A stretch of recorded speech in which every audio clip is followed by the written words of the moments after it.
असली फल। सूरजपुर नाम के एक गांव में हरिराम अपनी पत्नी कमला और बेटा मोहन के साथ रहता था। हरिराम के पास खेत नहीं था। वह सुबह सुबह शहर से सब्जी लाकर गांव में बेचता और जैसे तैसे परिवार का गुजारा करता। उसी गांव में शहर से एक व्यापारी आता था। उसका नाम था धनराज। वह गांव वालों से अनाज खरीद कर शहर में महंगे दाम पर बेचता था।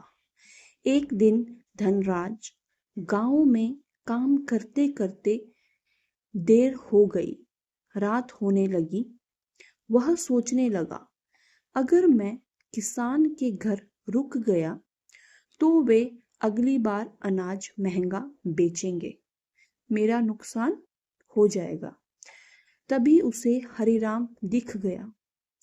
धनराज ने मन ही मन में सोचा, यह तो गरीब सब्जी वाला है, इसका मुझे कोई व्यापार नहीं, इसके घर रुकने से मुझे कोई घाटा नहीं होगा। उसने हरिराम से कहा, भाई रात हो गई है, क्या आज मैं तुम्हारे घर ठहर सकता हूँ? हरिराम ने तुरंत कहा, अरे सेठ जी, यह भी कोई पूछने की बात है, आप हमारे मेहमान हैं। कमला ने साधारण सा लेकिन स्वादिष्ट भोजन बनाया। धनराज ने आराम से खाना खाया और कमरे में सो गया। धीरे धीरे यह आदत बन गई। जब भी उसे देर होती, वह सीधे हरिराम के घर पहुंच जाता। बिना झिझक कहता, बहुत भूख लगी है, खाना लगवा दो। कमला को बुरा लगता, पर हरिराम नेकी करने वाले में क्या जाता है।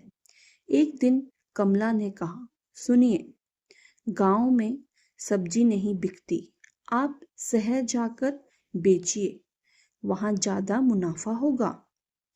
हरिराम ने हिम्मत की और शहर में सब्जी बेचने लगा। सच में उसकी सब्जियां तुरंत बिक जाती। शाम को उसने सोचा, आज धनराज सेठ के घर रुक जाऊं। वह उनके बड़े से घर पहुंचा। दरवाजे पर नौकर ने रोका। अंदर जाकर खबर दी। धनराज सुनते ही कहा, कह दो मैं घर पर नहीं हूं, ऐसे लोगों को अंदर मत आने देना। नौकर ने बाहर आकर साफ मना कर दिया। हरिराम का दिल टूट गया। उसे समझ आ गया, जिसे वह अपना मानता था वह उसे पहचानना भी नहीं चाहता है। उसी समय पास खड़े एक रिक्शा चालक ने कहा, भाई अगर कहीं ठिकाना नहीं है तो मेरे घर चलो। छोटा घर है पर दिल छोटा नहीं। हरिराम उस रात वहीं रुका। हरिराम ने मेहनत जारी रखी। कुछ सालों में सब्जी का व्यापार इतना बढ़ गया कि उसने शहर में छोटी सी दुकान खोल ली। लोग उसकी ईमानदारी के कारण उसे सब्जी खरीदते। एक दिन अचानक धनराज का व्यापार घाटे में चला गया। कर्ज बढ़ गया। हालात ऐसे हो गए कि उसे अपनी दुकान बंद करनी पड़ी। एक शाम वह थका हारा हरिराम की दुकान के सामने खड़ा था। हरिराम ने उसे देखा और तुरंत अंदर बुला लिया। पानी दिया, खाना खिलाया। धनराज शर्म से बोला, मैं तुम्हारे साथ अच्छा व्यवहार नहीं किया था, फिर भी तुम मेरी मदद कर रहे हो। हरिराम मुस्कुराया, मैं अपना स्वभाव नहीं बदलता, किसी की गलती से मैं अपनी अच्छाई छोड़ दूं। धनराज की आंखों में आंसू आ गए। सीख, नेकी कभी व्यर्थ नहीं जाती। जो इंसान स्वार्थ से ऊपर उठकर भलाई करता है, अंत में वही सबसे अमीर होता है, दिल से भी और हालात से भी। वह चिट्ठी जो कभी नहीं गई। एक ऐसी कहानी जो दिल छू ले, कभी कभी जिंदगी आपको वहां खड़ा कर देती है जहां एक फैसला आपकी पूरी किस्मत बदल सकता है।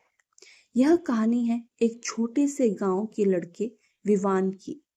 विवान एक गरीब किसान का बेटा था। गांव छोटा सा, टूटी सड़कें, खेत और उम्मीद से भरी आंखें। विवान पढ़ाई में बहुत तेज था। उसका सपना था बड़ा अफसर बनना, ताकि उसकी माँ को कभी खेत में काम ना करना पड़े। लेकिन गांव के लोग हंसते थे, अरे ये शहर जाएगा, पैसा है इसके पास। विवान चुप रहता, लेकिन अंदर आग जलती रहती। एक दिन उसके पिता शहर से लौटते वक्त सड़क हादसे में घायल हो गए। इलाज के लिए पैसे नहीं थे। कुछ ही दिनों में पिता चल बसे। घर घर पर कर्ज, माँ अकेली, छोटी बहन स्कूल में। उस रात विवान छत पर बैठा रो रहा था। उसने पहली बार सोचा, शायद लोग सही कहते हैं, हम जैसे लोग बड़े सपने नहीं देख सकते। अगले दिन उसने माँ से कहा, माँ मैं पढ़ाई छोड़ देता हूँ, काम कर लूंगा। माँ ने उसका हाथ पकड़ा। अगर तू हार गया तो तेरे पापा सच में हार जाएंगे। यह शब्द उसके दिल में बैठ गए। उसने फैसला किया कि दिन में मजदूरी, रात में पढ़ाई और धूप में ईंट ढोना, हाथों में छाले, रात में टिमटिमाती लालटेन। कई बार भूखा सोना पड़ा। एक दिन मजदूरी करते वक्त मालिक ने सबके सामने उसे डांटा, पढ़ लिख कर क्या कलेक्टर बनेगा। सब हंसे। विवान की आंखें भर आई, लेकिन उसने जवाब नहीं दिया। उस रात उसने अपने पिता के नाम एक चिट्ठी लिखी, पापा मैं बहुत थक गया हूँ। लोग कहते हैं मैं नहीं कर पाऊंगा। क्या सच में मैं छोटा सोच रहा हूँ? उसने चिट्ठी तकिए के नीचे रख दी। किसी तरह उसने स्कॉलरशिप पाई और शहर पहुंच गया। शहर की दुनिया अलग थी। अंग्रेजी बोलने वाले बच्चे, महंगे कपड़े, महंगे फोन। विवान को खुद खुद को छोटा महसूस करने लगा। एक दिन क्लास में उसने सवाल पूछा गया उससे। वो जवाब जानता था, लेकिन अंग्रेजी में बोलने से डर गया। पूरा क्लास हंस पड़ा। उस दिन वह टूट गया। वो कमरे में बैठा था। पैसे खत्म, आत्मविश्वास खत्म, दोस्ती नहीं। उसने वह पूरी चिट्ठी निकाली। सोचा, शायद सच में यह मेरे बस की बात नहीं है। वह अगले दिन गांव लौटने का टिकट लेने चला गया। टिकट खिड़की पर लंबी लाइन थी। लाइन में खड़े एक बुजुर्ग ने उससे पूछा, बेटा पढ़ाई छोड़कर जा रहे हो? विवान ने सब बता दिया। बुजुर्ग मुस्कुराए, मैं भी कभी ऐसे ही लौटा था, आज तक पछताता रहा हूँ। वो बुजुर्ग एक रिटायर अफसर निकले। उन्होंने कहा, अगर मैं डर के लौट तो जिंदगी भर दूसरों की कहानियां सुनोगे। डट कर खड़े रहे तो लोग तुम्हारी कहानी सुनेंगे। विवान ने टिकट फाड़ दी। उसने अंग्रेजी सीखनी शुरू की। रोज आईने के सामने बोलने की प्रैक्टिस की। लाइब्रेरी में घंटों बैठना। मोबाइल बेचा ताकि उसे कोचिंग की फीस दे सके। दोस्त कम थे, लेकिन हिम्मत ज्यादा। सिविल सर्विस का पहला प्रयास किया, विवान फेल हो गया। गांव में खबर पहुंची, लोग फिर हंसने लगे। माँ ने सिर्फ इतना कहा, पेड़ पहली आंधी में नहीं गिरता, इस बार और ज्यादा मेहनत। फिर भी वो फेल, चुप हो गया। अब की बार उसने खुद से वादा किया, या तो जीतूंगा या आखिरी सांस तक कोशिश करूंगा। दिन रात पढ़ाई, सोशल मीडिया, त्योहार बंद, दोस्ती कम, लिस्ट जारी हुई। विवान का रोल नंबर वहां था, वह पास हो गया था। उसने माँ को फोन किया, माँ आपका बेटा अफसर बन गया। फोन पर सिर्फ रोने की आवाज थी। जब वह गांव लौटा, वही लोग फूल लेकर खड़े थे। जिसे कभी मजदूर कहा गया, आज साहब बनकर लौटा। वह सीधे पिता की कब्र पर गया और पुरानी चिट्ठी निकाली और बोला, पापा, मैंने हार नहीं मानी। कहानी की सीख, गरीबी गुनाह नहीं, हार मान लेना गुनाह है। लोग तब तक हंसेंगे जब तक आप जीत नहीं जाते। सपनों की कीमत होती है, लेकिन वह कीमत आपकी किस्मत बदल सकती है। सच्चाई का इनाम। नावपुर गांव में रघु नाम एक गरीब बढ़ई रहता था। उसकी पत्नी सीता और बेटी गुड़िया थी। रघु लकड़ी का काम करता था, दरवाजे, कुर्सियां और छोटे छोटे खिलौने बनाता था। गांव में एक बड़ा ठेकेदार आता था, महेंद्र मल्होत्रा। वह गांव में सस्ते दाम पर सामान बनवाकर शहर में महंगे दाम में बेचता था। एक दिन महेंद्र ने रघु को बुलाया और कहा, मुझे 100 कुर्सियां बनवानी है, लेकिन लकड़ी सस्ती लगाना, ऊपर से रंग अच्छा कर देना, दिखने में मजबूत लगनी चाहिए। रघु समझ गया कि ठेकेदार घटिया सामान बनवाना चाहता है। उसने साफ कह दिया, मैं ऐसा काम नहीं कर सकता। कुर्सी मजबूत बनेगी तो ही बनाऊंगा, धोखा नहीं दूंगा। महेंद्र गुस्से में बोला, तो काम किसी और को दे दूंगा। रघु ने शांत स्वर में कहा, कोई बात नहीं साहब, मैं भूखा रह लूंगा पर गलत काम नहीं करूंगा। कुछ महीने बाद शहर में खबर फैली कि ठेकेदार की बनवाई कुर्सियां टूट गई और लोगों को चोट लग गई।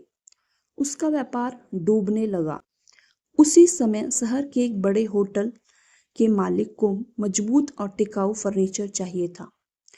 किसी ने रघु का नाम सुझाया। रघु को बड़ा ऑर्डर मिला।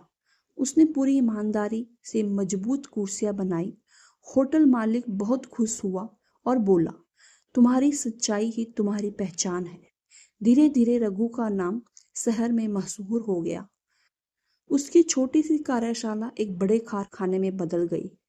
एक दिन महेंद्र रघु के पास आया, सिर झुकाकर बोला, मैंने लालच में आकर गलत रास्ता चुना। तुम सही थे। रघु मुस्कुराया और बोला, गलती हर इंसान से होती है, लेकिन सुधार वही करता है जो सच्चाई को अपनाए। सीख, लालच से कमाया धन टिकता नहीं, सच्चाई से कमाया नाम हमेशा रहता है। सपनों वाला पतंग। एक छोटे से गांव में अर्जुन नाम का एक लड़का रहता था। उसके पिता मजदूरी करते थे और गांव और घर की हालत बहुत साधारण थी। लेकिन अर्जुन अपने के सपने बहुत बड़े थे। उसे आसमान में उड़ते पतंग को देखकर हमेशा लगता था, काश एक दिन मैं भी इतनी ऊंचाई पर पहुंचूं। गांव में हर साल मकर संक्रांति पर पतंगबाजी की प्रतियोगिता होती थी। अमीर घर के बच्चे महंगी और रंग बिरंगी पतंगे लाते थे।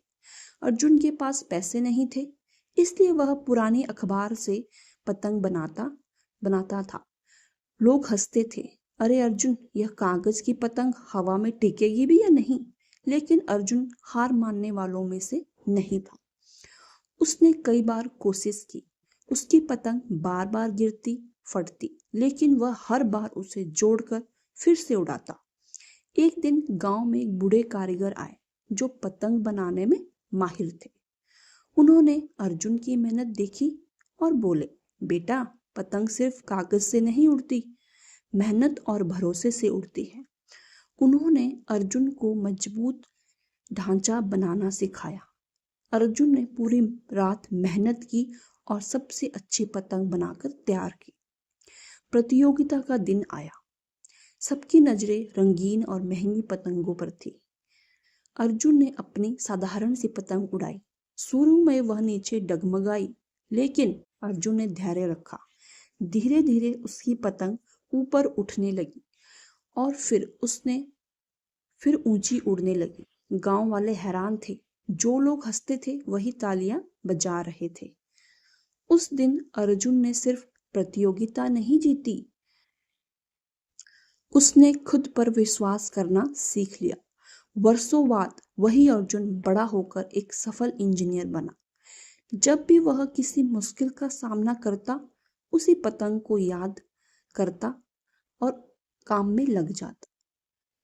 मैं तो क्यों नहीं सीख गरीबी या साधन की कमी नहीं, बल्कि आत्मविश्वास और मेहनत इंसान को ऊंचाई तक ले जाती है। गरीब युवक और जादुई पक्षी की अनोखी कहानी। बहुत समय पहले की बात है। पहाड़ों और नदियों के बीच घिरे एक शांत गांव में रघु नाम का एक गरीब युवक रहता था। उसकी जिंदगी बेहद कठिन थी। उसके पास ना खेत था ना कोई काम। कभी किसी के घर मजदूरी करता तो कभी जंगल से लकड़ियां लाकर बेचता। लेकिन कई दिन ऐसे भी आते जब उसे कुछ काम नहीं मिलता और भूखा ही सोना पड़ता। गांव वाले उसे तुच्छ समझते थे। वे कहते थे, यह कुछ नहीं कर सकता, बस किस्मत को दोष देता है। रघु चुप रहता, लेकिन उसके दिल में एक ही बात थी, एक दिन जरूर कुछ करूंगा। एक दिन भूखा होने के कारण रघु जंगल में निकल गया। वह सूखे पेड़ों के नीचे कुछ खाने की तलाश कर रहा था। तभी उसकी नजर एक अजीब दृश्य पर पड़ी। एक सुंदर सुनहरे पंखों वाले पक्षी कांटों में फंसा हुआ था। उसके पंख घायल थे और वह दर्द से तड़फ रहा था। रघु तुरंत दौड़ा और उसे सावधानी से बाहर निकाला। डरो मत, मैं तुम्हें बचा लूंगा, उसने धीरे से कहा। उसने अपने फटे कपड़े से उसके घाव पर पट्टी बांध दी और उसे अपने घर ले आया। खुद भूखा रहकर भी उस पक्षी को दाने और पानी दिया। दिन बीतते गए। धीरे धीरे पक्षी ठीक होने लगा। एक रात जब रघु गहरी नींद में था, अचानक एक मधुर आवाज आई, रघु उठो। रघु चौंक कर उठा। कौन है? मैं हूं, वही पक्षी जिसकी तुमने जान बचाई। रघु के हाथ पांव कांपने लगे। तुम बोल भी सकते हो? पक्षी मुस्कुराया। मैं साधारण पक्षी नहीं हूं, मैं एक जादुई लोक से आया हूं। तुम्हारी दया ने मुझे बहुत प्रभावित किया है। पक्षी बोला, अगर तुम मुझ पर भरोसा करते हो तो कल सुबह मेरे साथ चलो। मैं तुम्हें ऐसी जगह लेके जाऊंगा जहां से तुम्हारी किस्मत बदल जाएगी। रघु ने बिना सोचे हाँ कर दी। अगले दिन पक्षी आगे आगे उड़ने लगा और रघु उसके पीछे पीछे चलता गया। वे घने जंगलों से होते हुए एक पुराने खंडहर महल तक पहुंचे। महल बहुत सुनसान था। यहाँ? रघु ने पूछा। पक्षी बोला, हाँ, यही तुम्हारा भविष्य छुपा है। पक्षी ने कहा, इस महल के नीचे एक गुप्त तहखाना है जिसमें खजाना छुपा है, लेकिन उसकी रक्षा एक भयानक नाग करता है। रघु डर गया। मैं उससे कैसे लड़ूंगा? पक्षी बोला, तुम्हें लड़ना नहीं है, बस साहस और बुद्धि से काम लेना है। रात होते ही नाग बाहर निकला। उसका शरीर विशाल और आंखें आग जैसी चमक रही थी। पक्षी ने धीरे से कहा, जब वह पानी पीने जाएगा तब तुम तहखाने का दरवाजा खोलना। रघु का दिल जोर जोर से धड़क रहा था, लेकिन उसने हिम्मत नहीं छोड़ी। जैसे ही नाग दूर गया, रघु ने जल्दी से पत्थर हटाया और तहखाने में उतर गया। अंदर सोने, चांदी और हीरो का ढेर लगा था। रघु की आंखें चमक उठी। रघु ने थोड़ा सा खजाना लिया और चुपचाप वहां से निकल आया। धीरे धीरे उसने उस धन को अपने जीवन सुधारने में लगा दिया। उसने गांव में एक छोटा सा घर बनाया, फिर काम शुरू किया और गरीबों की मदद करने लगा। अब वही लोग जो उसे ताना मारते थे, उसकी इज्जत करने लगे। एक दिन राजा को उसके अच्छे कामों की खबर मिली। रघु को महल बुलाया। राजा ने पूछा, तुम अचानक इतने सफल कैसे हो गए? रघु ने सच सच बता दिया, पक्षी की मदद, खजाना और अपनी मेहनत। राजा इसकी ईमानदारी से प्रभावित हुए। उन्होंने कहा, तुम जैसे नेक इंसान ही इस राज्य के असली हकदार है। कुछ समय बाद रघु को राज्य का प्रमुख अधिकारी बना दिया गया। एक दिन वही जादुई पक्षी फिर आया। अब मेरा काम पूरा हो गया है, उसने कहा। रघु की आंखों में आंसू आ गए। तुम जा रहे हो? पक्षी मुस्कुराया। मैं हमेशा तुम्हारे दिल में रहूंगा। याद रखना, तुम्हारी असली ताकत तुम्हारी दया और ईमानदारी है। यह कहकर वह आकाश में उड़ गया और फिर कभी दिखाई नहीं दिया। सीख: सच्ची दया और अच्छे कर्म कभी बेकार नहीं जाते। गरीब होना कमजोरी नहीं, छोटी सोच होना कमजोरी है। जो दूसरों की मदद करता है, भगवान उसकी मदद जरूर करते हैं।